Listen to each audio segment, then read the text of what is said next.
어제 9절 좀 봤는데 이어서 계속 보겠습니다. 9절 그런즉 너는 알라 오직 내 하나님 여호와는 하나님이시요 신실하신 하나님이시라. 그를 사랑하고 그 계명을 지키는 자에게는 천대까지 그 언약을 이행하시며 인애를 베푸시되. 우리 여기서 세 개를 알아야 되는데요. 우리가 하나님을 사랑한다, 하나님을 사랑한다. 그럴 때 우리가 어떤 그 첫사랑에 빠졌을 때 우리가 어떤 여인을 생각하면 막 가슴이 뛰잖아요. 그런 류의 하나님을 사랑하는 게 아니에요. 왜냐 그러면 하나님은 무색무취하잖아요. 눈에 보이지도 않고 만져지지도 않잖아요. 느껴지지도 않고.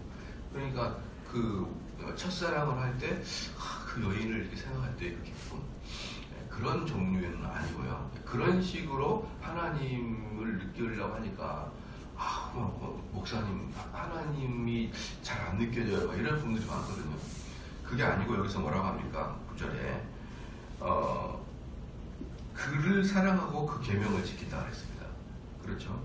그러니까 그를 사랑한다는 것은 하나님 말씀이 재밌는 거예요. 한마디로 하나님 말씀이 재밌고 더 듣고 싶고 항상 그 말씀이 내 머리에서 이렇게 왔다 갔다 하고 이런 상태, 이런 것들이 하나님을 사랑하는 그 방식이지. 처음에 여인을 사랑했을 때 그 떨림, 그런 거하고는 사실 거리가 좀 있다. 왜냐 그러면 모세나 아브라함도 그런 떨림으로 살지 않았거든요. 가만히 보면 떨림으로 살지 않고 그들은 말씀을 이렇게 순종을 하면서 살았는데, 그 순종하는 이유가 뭐겠습니까? 그 말씀이 옳게 느껴지고 옳게 느껴지다 보니까 재밌고 즐겁고 계속 보고 그러다 보니까 순종하고 이 상태로 살아가는 게 하나님을 사랑하는 것이지, 뭔가 가슴이 뛰고 그렇게 하는 건 아니다. 그 다음에 그 계명을 지키는 자에게는 천대까지 그 언약을 베푸신다 그랬거든요. 그러니까 이 천대까지 언약을 베푼다라는 것은 뭐냐면 진짜 말대로 1대, 2대, 3대, 천대까지 이렇게 나가는 게 아니죠. 왜냐 그러면 우리는 다윗의 자손이 또 솔로몬까지만 좀 흥황하다가 그 다음에 곧바로 또 두들겨 맞잖아요. 2대, 3대 못 넘어가지 않습니까 이게. 여기 천대라는 것은 무슨 뜻이냐 그러면 너희들이 하나님을 사랑하는 자에게는 신실하게 지키겠다는 거예요. 하나님께서 너희들을 신실하게 지키겠다. 그 언약에 입각해서 너희들이 그렇게만 산다 그러면 나는 확실과 그리고 불변성으로 너희를 지켜내겠다는 것이죠. 불변성으로. 그 다음에 또 하나 볼 게 뭐냐면 인애입니다. 인애. 이 인애라는 것은 아마 여러분들이 많이 들어봤을 거예요. 헤세드라고. 그렇죠? 헤세드라고 많이 들어봤을 텐데, 이 헤세드는 다른 말로 번역하게 되면 은혜, 은총, 선대하다, 후히 주다, 긍휼히 여겨주다, 자비롭게 하다, 이렇게 번역될 수가 있거든요. 이 인애, 다른 말로 헤세드는. 그런데 이 헤세드라는 이 단어가 구약에 아주 많이 나옵니다. 구약에 그분의 인애하심에 대해서 많이 나와요. 그래서 이 은혜에 대한, 은총에 대한 구원 개념은 이미 구약에서 이 여기저기에 드러나 있다. 근데 이것에 대해서 바울과 같이 아주 선명하게, 저는 어떤 누구보다도 바울을 대단하다고 봐요. 바울을. 왜 그러냐 그러면 이 구약 전체에 밑에 깔려있는 사상이 인애거든요. 헤세드거든요. 근데 그 헤세드라는 내용을 이스라엘 사람들이 어렴풋이는 알아도요, 아주 선명하게 아는 것은 수천 년이 지난 다음에 바울이 안 거예요. 이제 우리들의 믿음의 입장으로는 바울이 성령을 통해서 다메섹에서 우리 주님 만난 다음에 우리 주님께서 이렇게 주셔서 봤잖아요. 근데 이것을 일반 사회 객관적으로 딱 보면은, 일반 사회 객관적인 내용으로 그냥 보면은요, 하나님을 제외하고 바울은 천재죠. 바울은 천재예요. 그 뉴턴이 이 지구상에서 그 누구도 발견하지 못한 만유인력 법칙을 곰곰이 고민하고 묵상하다가 사과가 떨어진 걸 보면서 만유인력 법칙을 아이디어를 냈고 공식을 만들어냈잖아요. 그 천재지 않습니까? 또 아인슈타인 같은 거 어떻습니까? 그 우주를 탐구하다가 상대성 이론을 발견했잖아요. 그러니까 이런 것들은요 천재잖아요. 근데 바울도 제가 봤을 때는 이스라엘 역사 중에 바울 같은 그런 천재는 없다. 예. 그냥 수천 년 동안 이스라엘 사람들은 그 바리새인과 사두개인처럼 그냥 말씀 열심히 지켜서 복받고, 왜 구약 성경을 언뜻 읽어보면 그러거든요. 그러니까 보면은 보십시오. 9절에 그런즉 너는 알라 오직 내 하나님 여호와는 하나님이시요 신실하신 하나님이시라. 그를 사랑하고 그 계명을 지키는 자에게는, 항상 조건이 붙잖아요. 뭐뭐 하는 자에게는 무엇을 복을 주겠다. 뭐뭐 하는 자는 저주를 내겠다. 항상 인간이 하는 그 결과로 하나님 복을 주고, 인간이 하는 결과로 하나님이 저주를 준다. 이게 구약의 핵심이에요. 이스라엘 사람들이 느끼기에. 그런데 바울은 이걸 곧대로 보지 않고 어때요? 그것이 다 은혜 안에 있다라고 딱 본 거예요. 그러니까 바울처럼 구약을 볼 수 있는 사람은 없었고, 실질적으로 이 바울의 이야기는 겉으로 보기에는 너희가 이것을 지켜야만 복을 받는다, 이걸 지켜야만 천대까지 복을 받는다, 이렇게 보이지만 사실은 그 밑에가 뭐가 깔려있다? 헤세드가 깔려있다. 은혜가 없이는, 하나님의 은혜가 주시지 않으면 아무도 이 일을 못한다는 거예요. 저는 바울을 보면 정말 우리 현대판 뉴턴이나 현대판 아인슈타인 같은 그런 존재다. 이스라엘은 그런 존재다. 말할 수가 없다. 그걸 볼 때 역시 바울에게는 성령의 충만함이 없이는 발견하지 못할 내용을 바울은 발견했다라고 보는 것입니다. 바로 그래서 그 인애가 구약의 전체 밑바닥에 깔려 있고, 또 이제 이 헤세드라는 뜻은 뭐냐 그러면 너희와 맺은 언약 때문에 나는 그것을 너희들에게 신실하게 지킬 의무가 있다. 그러니까 두 가지예요. 이스라엘 백성이 복받은 이유는 헤세드인데, 하나는 헤세드의 의미가 뭡니까? 너희를 긍휼히 여기고 너희를 사랑해서 너희를 헤세드하겠다. 두 번째는 뭡니까? 너희들에게 너희 선조들 열조들과 맺은 그 언약을 신실히 내가 지키기 위해서 헤세드하겠다. 그런 것입니다. 그 다음에 10절입니다. 그를 미워하는 자에게는 당장 보응하며 멸하시나니 여호와는 자기를 미워하는 자에게 지체하지 아니하시고 당장 그에게 보응하시느니라. 어제도 잠깐 봤습니다. 이것은 당장이라는 게 뭡니까? 예상하지 못할 때. 그 다음에 칼빈은 이것을 뭐라고 하냐면 공공연하게 이렇게 보여드리거든요. 그럼 이 뜻을 두 가지 합치면 뭐냐 그러면 갑자기 누구나 알 수 있을 정도로 망하는 것을 말합니다. 갑자기. 그러니까 무슨 뜻이냐? 쟤는 하나님께 벌받은 거야 라고 인정이 될 정도로 사람들의 공공연한 상태에서 망한다. 그래서 우리 하나님의 그 보험, 우리에게 천대까지 은혜를 주시기로 보호하시겠다는 그 하나님의 반대 극은 어때요? 철저히 그들을 멸망시키겠다는 거죠. 그 다음에 12절에 너희가 이 모든 법도를 듣고 지켜 행하면 내 하나님 여호와께서 내 열조에게 명하신 언약을 지켜 내게 인애를 베푸실 것이라. 이것도 보면요, 보십시오. 여기서도 너가 법도를 지키면 인애를 베풀 것이다, 이렇게 나오잖아요. 그러니까 바리새인들은 못 발견하는 거예요. 그렇게 성경을 외우고 있어서. 그렇게 그런데 이것은 어떤 뜻이냐 그러면요, 이미 너희들은 헤세드를 당한 상태예요. 그게 뭡니까? 출애굽한 것 자체가 헤세드잖아요. 출애굽한 것 자체가 헤세드고, 너희들에게 가나안 땅에 들어가는 것 자체가 이미 헤세드가 기본이 되어 있는 거예요. 그렇기 때문에 하나님이 주신 은총이 기본이 되어 있기 때문에 너희들이 하나님의 법도를 지키면은 없던 복을 너희가 만들어 받겠다가 아니에요. 이미 주어진 복을 덤으로 받겠다. 이게 지금 법도를 지키라는 뜻입니다. 그러니까 다시 말씀을 드리면 나에게 법을 지킬 수 있는 하나님이 그 배경을 다 이미 만들어 주셨다. 왜? 애굽에서는 지키려고 해도 지킬 수가 없고 광야에서도 지킨다는 게 무의미하죠. 그러나 너희들이 정말 이제 우상을 숭배하지 않고 이웃을 사랑하는 것은 어디서부터입니까? 진짜는 가나안 땅에 들어가면서부터 시작인데, 거기까지 하나님이 너희를 주셨다. 왜? 이따 다음부터 보면은 내가 내가 그들을 무찌를 것이고 내가 그들을 천천히 진멸시킬 것이다. 이게 나오거든요. 즉 하나님이 그들을 진멸시키는 거예요. 근데 너희들은 거기에서 도구로 사용되는 것이죠. 그렇기 때문에 이미 헤세드가 기초가 되어 있는 거죠. 그래서 맨 마지막에 그렇게 나오는 것이에요. 12절 맨 마지막에 맹세하신 언약을 지켜 네게 인애를 베풀 것이니라. 여전히 뭡니까? 법도를 지켜라 이렇게 말하면서 또 그 밑에는 인애를 지키고 있다는 것을 또 계속 보여주고 있는 것이에요. 13절에 곧 너를 사랑하시고 복을 주사 너로 번성케 하시되 네가 줄이고 내 열조에게 맹세하신 땅에서 내 소생에게 은혜를 베푸시며 내 토지 소산과 곡식과 포도주와 기름을 풍성케 하시고 내 소와 양을 번식케 하시리라. 번식케 하시리라. 그렇죠? 그러니까 여기서 구약에서의 축복의 형태, 구약의 축복의 형태는 뭐냐면 번성케 하는 것이거든요.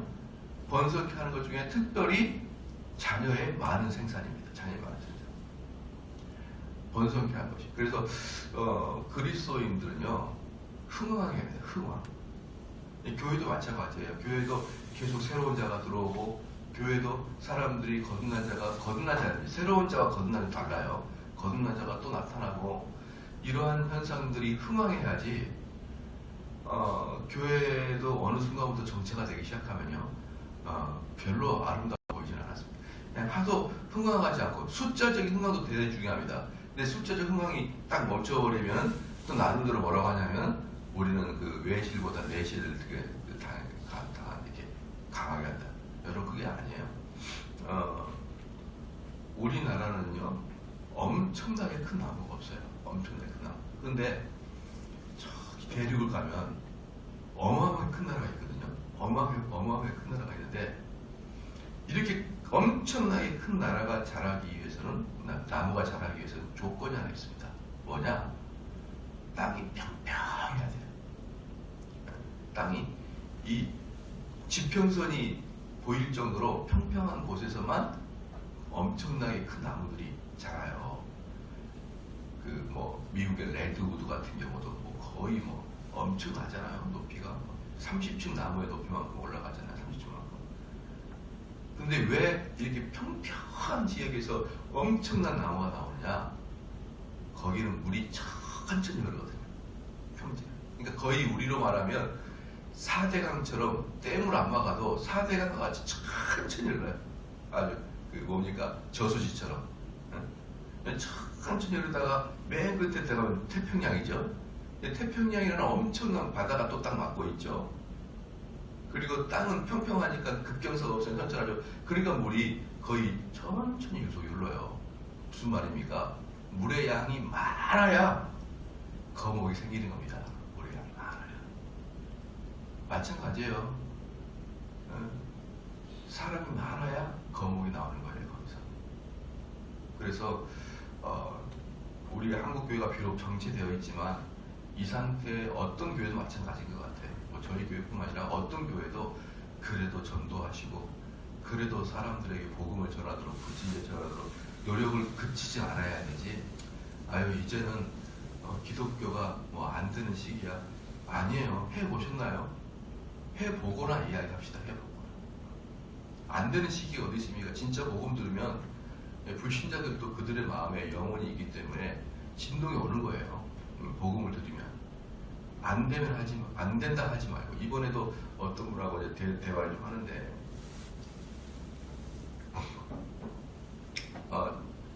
한 달 전부터인가 저희 교회에 이제 나오신 분이 계셨는데 다른 게 김포 쪽에서 이제 사시다가 우연히 제 인터넷 설교 듣고 이제 오시게 됐는데 이제 제 설교를 곰곰이 들어보니까 딱 맞거든요. 자기가 느끼기에. 그래서 자기 담임 목사님에게 이야기를 해드렸대요. 이야기를 어떻게 됐냐면 목사님 좀 더 구원에 대해서 이야기를 해주십시오. 그리고 그 구원에 대한 이야기를 하기 위해서 우리가 무엇을 잘못하는지 따끔하게 지적해 주십시오. 그런 설교가 듣고 싶습니다. 라고 이제 한 거예요. 그분이 11시 예배는 자기 교회에 가서 드리고 이제 오후 예배만 한 달 동안 온 상태였거든요. 그래서 제가 처음에 그렇게 왔다 갔다 하면 될까요? 제가 그렇게만 말씀을 했는데 일단 자기는 그 교회 맡은 게 있기 때문에 일단 거기서 다 해야 됩니다라고 했었어요. 그런데 지난주에 눈물이 그렁그렁 해가지고 아무래도 교회로 옮겨야 될 것 같다 그렇게 이야기를 하는 것 같아요. 그래서 왜 그러냐 그랬더니만 그 목사님께 그렇게 말씀을 드렸대요. 이렇게 좀 더 말씀을 강하게 하시고 정말 우리 성도들이 잘못 살고 있지 않습니까? 그러면은 하나님 말씀으로 그들의 못 살게 강력하게 지적해 주셔야 됩니까? 그렇게 이야기하니까 목사님 하신 말이 그러더래요. 나도 그렇게 하고 싶은데 우리 교회 현실을 봐. 다 떠나면 어떻게 해? 그러더라는 거예요. 네. 거기도 김포의 신도시인데 급성장해가지고 500명이 출석한대요. 500명이. 그런데 500명이 출석하는데 진짜 일꾼은 50명도 안 된대요. 나머지는 허다한 구름이래. 그러니까 이런 허다한 구름을 강력하게 이야기하게 되면 어떻게 해요? 근데도 여기까지 좋았는데 그 다음이 치명상이었어요.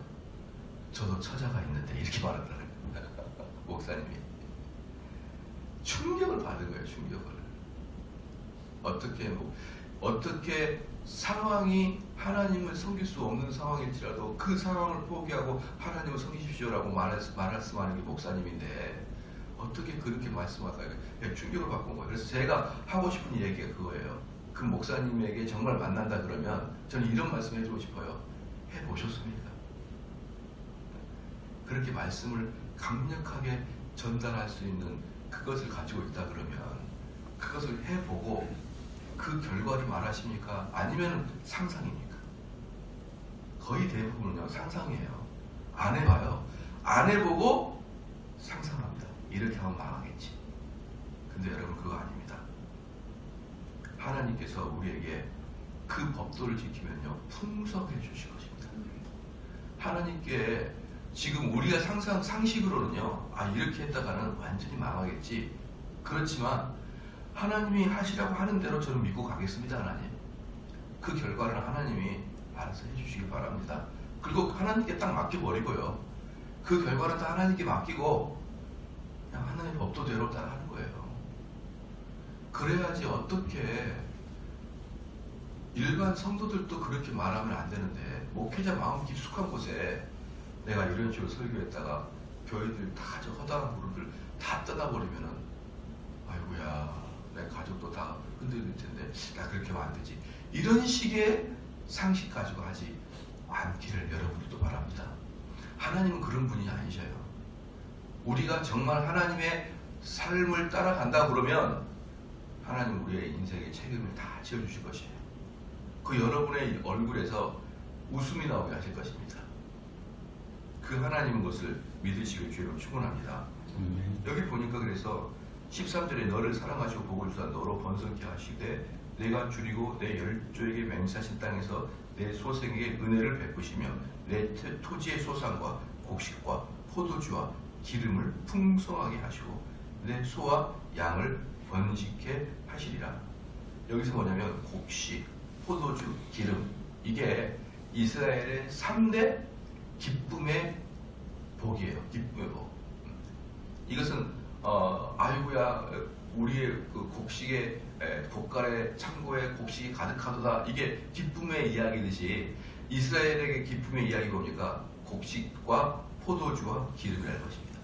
그러면 이제 곡식은 이야기했는데 이 포도주는 뭐냐? 포도주는 기본적으로 포도가 자라려면 1년이 필요하죠. 1년이 필요한 다음에 그것을 짜서 즙을 만들려고 그러면은 또 겨울수가 필요하잖아요. 그러니까 포도주다. 이것은 최소한 1년 동안 적군의 침입이 없다는 뜻이에요. 포도주를 만들었다. 이건 이스라엘 사회가 번영하고 안정되어 있다는 뜻입니다. 전쟁 시에는 포도주가 안 나와요. 전쟁 시에는. 기름은 또 뭡니까? 올리브 기름이에요. 올리브 기름이 뭐냐? 우리로 말하면은 여러분들이 이제 결혼시장에 갈 때 친구들이나 좋은 모임에 갈 때 어때? 딱 마지막 옷을 입고 향수를 칙칙 뿌리잖아요. 이때 이 그 향수와 같은 느낌. 이 올리브는 이스라엘 사람들을 기쁘게 하고 상처를 바르면은 약도 되고 기분을 좋게 해주는 이 올리브예요. 그렇기 때문에 이 포도주와 기름 있는 음식. 이거 뭡니까? 우리 이스라엘 상태의 샬롬입니다. 샬롬. 평안입니다. 이것을 너에게 주십니다. 14절에 내가 보고를 받음이 만민보다 우승하여 너희 중에 남녀와 너희 짐승의 암수에 생육하지 못함이 없을 것이며 여호와께서 또 모든 질병을 내게서 멀리하사 너희가 아는 바 그 애굽의 악질이 내게 임하지 않게 하시고 너를 미워하는 모든 자에게 임하게 하실 것이라. 여러분 여기 뭡니까? 악질.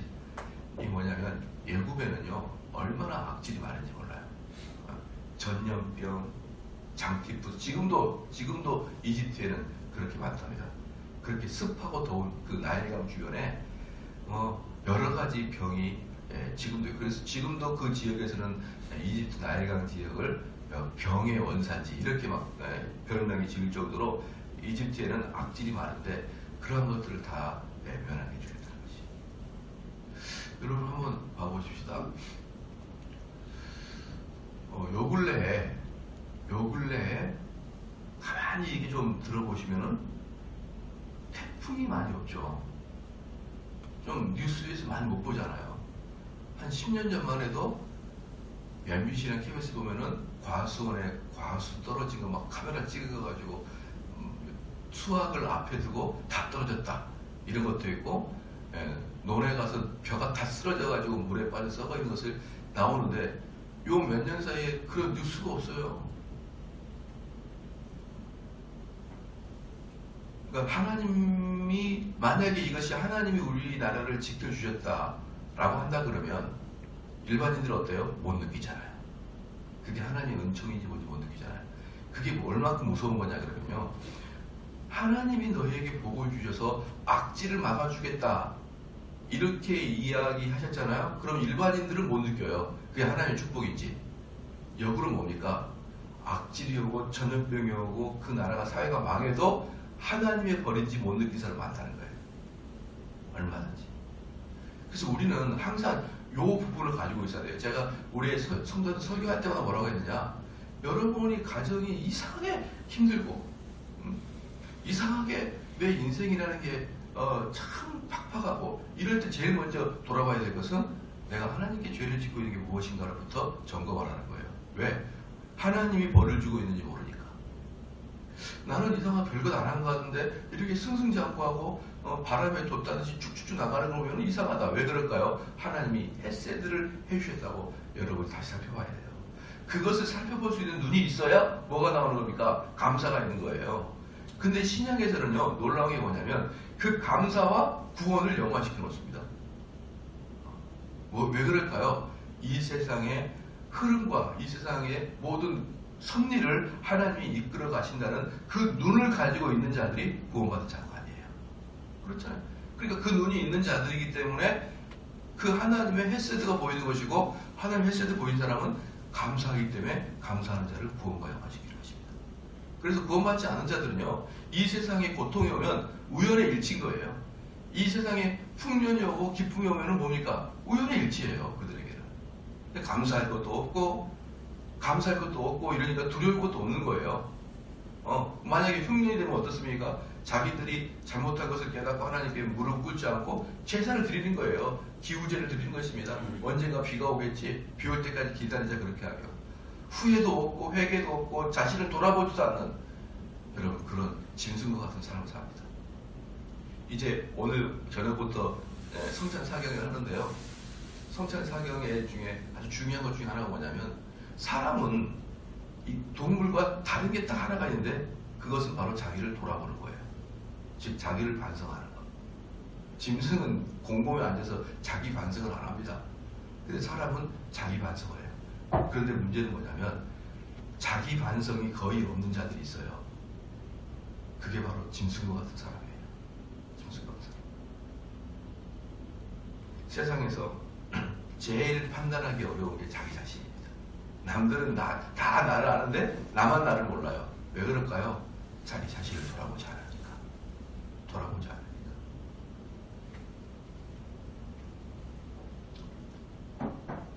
여러분들이 좀 그러한 것들 것들을 잘 알아야 됩니다. 보십시오. 우리 정치인들이 볼 때 정말 쉽게 판단하잖아요. 아이고, 저 사람 저러면 안 되지. 심지어 국가대표 축구할 때도 저 골대에서 헛발질하는 거 봐라. 잘 보여요. 그들의 단점은. 근데 내 단점은 못 봐요. 여러분. 눈이 바깥으로 돼 있기 때문에 내 단점을 못 봐요. 그게 뭡니까? 자기를 돌아보지 않는 자. 자기의 반성이 없는 자. 이러한 자들은 짐승과 같은 삶을 살고 있는 것이다. 그래 보겠습니다. 16절에 내 하나님 여호와께서 내게 붙이신 모든 민족을 내 눈이 긍휼히 보지 말고 진멸하고 그 신을 섬기지 말라. 그것이 내게 올무가 되리라. 이렇게 복을 줄게 내 말을 들어라. 뭡니까? 너희들이 잡은 가나안 백성들 긍휼히 여기지 마라. 왜 그럴까요? 긍휼히 여기면은 뭐가 되니까? 그게 너에게 죄가 되니까. 여러분 요즘에 그 펜스 룰이라고 알죠? 펜스 룰이라고 혹시 아시나요? 미국의 펜스 부통령이 옛날에, 지금 말고 옛날에 그가 공직 생활할 때 자기 스스로 룰을 하나 만들었어요. 그게 뭐냐? 나는 사적으로 어떤 여자하고 식사하지 않겠다. 네. 어떤 여자하고도 나는 사적으로는 식사하지 않겠다. 공적으로는 모르겠는데 사적으로, 여기서 1대1이에요. 식사. 왜 그런 줄 아십니까? 펜스룰은요, 아주 신실한 복음주의, 보수주의의 성도입니다. 신실한 성도이기 때문에 무엇을 하느냐? 인간의 전적 타락을 알아요. 나도 인간이기 때문에 다른 여성이랑 사적으로 밥 먹으면 내 마음 절제할 수 없을 수도 있다. 이걸 총각 때부터 가지고 있었던 겁니다. 그래서 나는 내 아내가 아닌 사람하고는 사적 식사를 하지 않겠다. 이렇게 이야기했는데 사람들이 손가락질. 저 청겨도 저거 아주 꼴통 이렇게 욕을 먹다가 요 근래에 미투 운동이 일어나면서 펜스룰이 확 떠버렸습니다. 맞다. 지금 저도 이 펜스룰을 적용을 저에게 해야 되지 않을까 싶은데 또 목회자는 여성을 만나야 될 때가 있기도 한데 또 그것도 결국은 미투 운동으로 들어갈 수 있는 것 같고 여러 가지 저도 좀 고민하는데 그런데 저는 이걸 어떤 정치 평론가가 이야기할 때 그 이야기 듣고 딱 정말 그렇구나라고 느낀 게 뭐냐면 그분이 뭐라고 했느냐 펜스를 보십시오. 딱 목사같이 생겼잖아요. 그렇게 이야기하는 거예요. 그래 목사가 치면 그렇게 해야겠다라는 느낌이 드는 거예요. 펜스를. 여러분 집에 드리면 무상을 드리면 어때요? 올무가 될까 하노라. 우리 성도들이 죄에 이만큼만 틈을 살짝 주면 어느 순간에 그게 올무가 될 수도 있습니다. 여러분 올무가 될 수 있어요. 조심하십시오. 여기서 말하고 있는 것은 뭐냐면 어떤 죄도 단호하게 잘라내지 않으면 어떤 죄가 너를 다 삼켜버릴지 모르는 거다. 어떤 죄가 부지불식간에 무서워요. 지난주에 말씀드렸지만 그 탤런트 이영하 보십시오. 37년 전에 했던 이야기도 끄집어내버리는데 그러니까 막 20년 전, 15년 전 이랬습니다. 이래버리니까 갑자기 펜스룰이 확 뜨는 거예요. 그 사람은 젊었을 때부터 그랬거든요. 그러니까 스킨들이 아무것도 없는 거예요. 누가 신고할 것도 없어요. 저녁에 식사도 안 했으니까. 참 엄청난 성도라 저는 그럴 거예요. 저는 이 펜스룰이 차기 미국 대통령이 되면 참 좋겠다. 여러분 우리 미국은요 절대로 망하면 안 됩니다. 지난번에 언제 말씀드렸지만 오직 개신교를 백그라운드 해준 나라는 미국과 한국 두 나라밖에 없어요. 지금 개신교가 흥흥한 나라는 미국과 한국 두 나라예요. 이 두 나라가 개신교가 무너져 버리면은 중국에 있는 개신교, 남미에 있는 개신교, 아프리카에 있는 개신교 전부 다 이단 같아요. 제대로 된 개신교가 없어요. 온통 교리고 뭐고 하나도 없습니다. 그나마 건전한 신학과 교리를 가지고 있는 나라가 한국과 미국 두 나라밖에 없어요. 그런데 이 미국이라는 나라가 우리는 여러분은 어떻게 볼지 모르지만 저는 내면 미국이 정말 든든하게 서 있어야 된다. 이 개신교가 무너지지 않도록 든든히 버티고 한국과 미국은 서 있어줘야 앞으로 저희 한국에 있는 목사님들이 동남아나 미국이나 아프리카 가가지고 그들에게 무엇을 교리를 정확하게 전달해줘야 돼요. 지금 그 나라들은 교리 하나도 없습니다. 그냥 무조건 춤추고 노는 거예요. 예배 시간에. 우리 한국과 미국의 현 영적인 상태의 존재 이유는 이제 신흥 기독교 국가에 들어가가지고 깃을 잡아주는 역할을 해야 돼요. 지금은. 그게 얼마나 중요한지 모릅니다. 얼마나 중요한지 모릅니다. 중국은요, 정말 가보면은 한숨이 나오는 게 뭐냐 그러면 기독교 인구가 1억 명이다. 1억 명. 12억, 13억 중에 밑에 숨어서 기독교를 믿는 사람들이 1억 명이나 돼요. 근데 그 1억 명들이 자기의 소견의 어른들을 해요. 어른들. 이거 여러분 큰일 났어요. 왜? 중국 공산당이 절대로 외국에서 신학을 못 배우게 만들어 버렸거든요. 중국 공산당이. 그러니까 자기의 소견의 어른대로 신학이 만들어져 있는데 깝깝합니다. 깝깝해요. 우리가 그런 존재인 것이에요. 그래서 18절에 그들을 두려워 말고 내 하나님 여호와께서 바로와 온 애굽에서 행한 것과 잘 기억하고 있어라.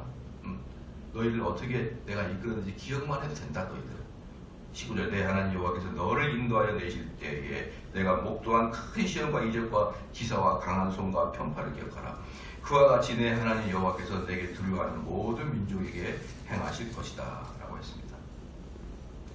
그 다음에 23절을 한번 볼까요? 23절에 내 하나님 여호와께서 그들을 내게 붙이시고 그들을 크게 멸하게 하여 필경지멸 보십시오. 누가 죽이겠다는 거예요? 하나님이 멸하게 하시고 하나님이 그들을 멸망시키겠다. 너희는 두려워하지 말아라. 그러면 하나님이 그들을 멸망케 하는 게 뭡니까? 그들을 혼동하고 열악케 하고 두렵게 하겠다는 거예요. 그럼 너희들은 가서 칼로 너희들은 죽이면 돼. 그래서요, 이 나라, 이 한국 사회도 혼동하고 열악게 되는 것은 사실 대단히 위험한 것이다. 그 모든 역사학자가 그래요. 모든 역사학자가 그러는데 제국이 멸망하는 것은 외적의 침입이 아니라 내부의 열악이에요. 내부의 분란. 그러니까 하나님께서 한 민족을 치겠다. 뭡니까? 한 민족을 흐트러 버리는 거예요. 서로 사분 오열되는 것입니다. 사분 오열. 요즘 가만히 보면은 그냥 페이스북에서 사람들 논쟁하는 거 보면은 1%치도 서로 걸 듣지 않아요. 팽팽합니다. 자기들의 주장이. 그리고 나중에는 막 싸워요. 또 이렇게 수백 명이 보는 앞에서 또 패친끼리 싸워요. 또 팽팽하게 나오면서. 그런데 저는 그렇습니다. 이 시간이 가면 갈수록 골이 더 깊어지는구나. 하나님 앞에 매달릴 때가 지금 확실히 왔구나. 우리가 논쟁을 해가지고 되는 게 아니에요. 이제 이미 토론을 해가지고 되는 게 아니에요.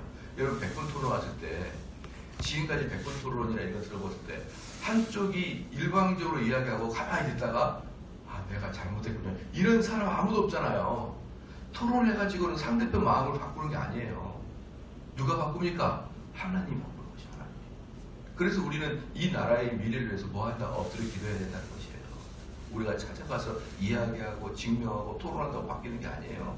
그들의 마음은 하나님만이 바꾸실 것이다. 24절에 그들의 왕들은 내 손에 붙이시리니 너는 그 이름을 천하에서 제하여 버리라. 옛날에 왕은 그 나라 주인이었습니다. 그 왕만 죽으면 전쟁은 끝나는 거예요. 그러니까 백성들은 왕이 누가 되든 상관없어요. 자기하고. 옛날에 우리나라 일제시대 때 조선 말기에 제가 지난번에 말씀드렸지만 일본이 부산에서 내려가지고 동네에서 내려가지고 한양까지 보름 만에 뛰어왔다니까요. 그럼 동네에서 한양까지 보름이면 어떤 속도냐? 마라톤 선수처럼 계속 뛰어만 와야 되는 거예요. 뛰어만. 무슨 말입니까? 거의 전쟁 없었다는 거예요. 거의. 내리자마자 몇 번의 전투 외에는 그냥 한양까지 직진입니다. 왜 그랬을까요? 백성들은 외구가 왕이 되든 이씨들이 왕이 되든 어차피 못 사는 건 똑같다 이래요. 누가 왕이 되든지 상관없는 거예요. 얘네들한테는. 그러니까 아무도 안 막아요. 아무도. 이 당시에는 누굽니까? 왕만 바뀌면은 뭐가 되는 거예요? 국가가 바뀌는 겁니다. 그러니까 여기서 지금 말하고 있는 게 뭐냐면 24절에 그들의 왕들을 내 손에 붙이리니 그 이름을 천하에서 제하여버리라. 왕을 다 죽여라. 뭡니까? 나라를 완전히 진멸시켜라 뜻이에요. 진멸시켜라. 너를 당할 자가 없이 내게 필경 그들을 지멸하리라. 너는 그들의 조각한 산상들을 불사르고 그것에 입힌 은이나 금을 탐내지 말며. 여기서 뭡니까? 그들이 전쟁 가는데 여러분들 혹시 여행 아프리카나 이런 데 여행 가면 그 민족의 토속 이렇게 상들 같은 게 있거든요. 그러면 여행 가면 기념품 사와요. 그런 것도 사면 안 됩니다. 예컨대 서양 사람이 우리나라 와가지고 인사동 구경하다가 야 이거 불상 이 대한민국 온 징표 하나 사야지 불상을 갖다 놓으면 이상하듯이 아프리카나 아시아에 있는 수많은 이런 목상들이 있거든요. 근데 그걸 기념품으로 사오는 거 여러분 별로 원당치 않아요. 원당치 않습니다. 왜냐 그러면 그 기념품 목상 안에는 그들의 민족의 철학이 내재되어 있기 때문에. 그리고 더 중요한 게 뭐냐면 그 목상이나 금상 위에 입힌 뭐예요? 금가루 때문에 너희들이 욕심을 낼 수가 있다. 만약에 이런 상이 하나 있는데 이게 금으로 착 도금을 해놨어요. 근데 그걸 다 불태워라. 그럼 어때요? 아깝죠. 그 금 다 빼가지고 하면 재산인데. 그래서 지금 그 얘기를 하거든요.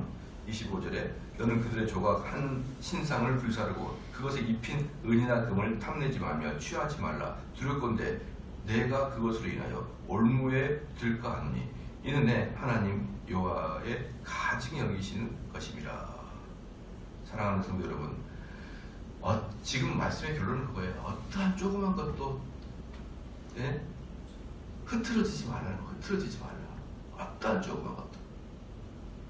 참 이 말씀들을 보면서 더욱더 저도 목회자로서 옷을 한 번 더 추스리는 거예요.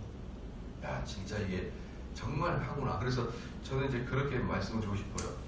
여성분들과는 여기 뭡니까 요 삼송리 안쪽에 있는 식당에서는 내가 혹시 식사를 먹을 수는 있어도 워낙에 뭐 심판과 상담이 있으니까 내가 차를 타고 가서는 식사하는 것은 없겠다라고 이제 저는 생각하고 싶고, 가급적이면 교회 이 도서관에서 만나서 상담을 한번 해야겠다.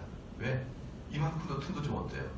틈만 주면은 어떻습니까? 아무 일 없어도 마귀가 만들어내려면 얼마든지 한 명의 인격을 실추시킬 수 있다. 얼마든지. 여러분도 조심하십시오.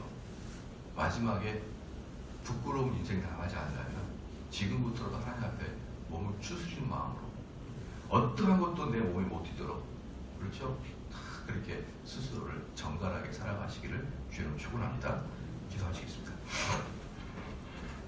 하나님 아버지 참으로 감사합니다. 주께서 저희들에게 헤세드하여 주셨고 그 헤세드 받은 저희들이 하나님에게 돌려드릴 것은 율법의 순종이요 죄로부터의 멀리 떨어지며 우상을 내 안에 들이지 아니한 것을 알게 하여 주심을 참으로 감사하나이다. 우리가 이 법도를 잘 섬겨서 하나님이 약속하신 그 천대에 이르기까지 신실하게 저희들을 지키시고 저희들에게 복을 내리시는 그 하나님을 의지하며 따라가는 삶을 살게 하여 주시옵소서. 오늘도 하나님께 부끄럽지 아니한 삶을 살도록 노력하는 하루가 되게 하여 주시옵소서. 감사드리며 예수님의 이름으로 기도합니다. 아멘.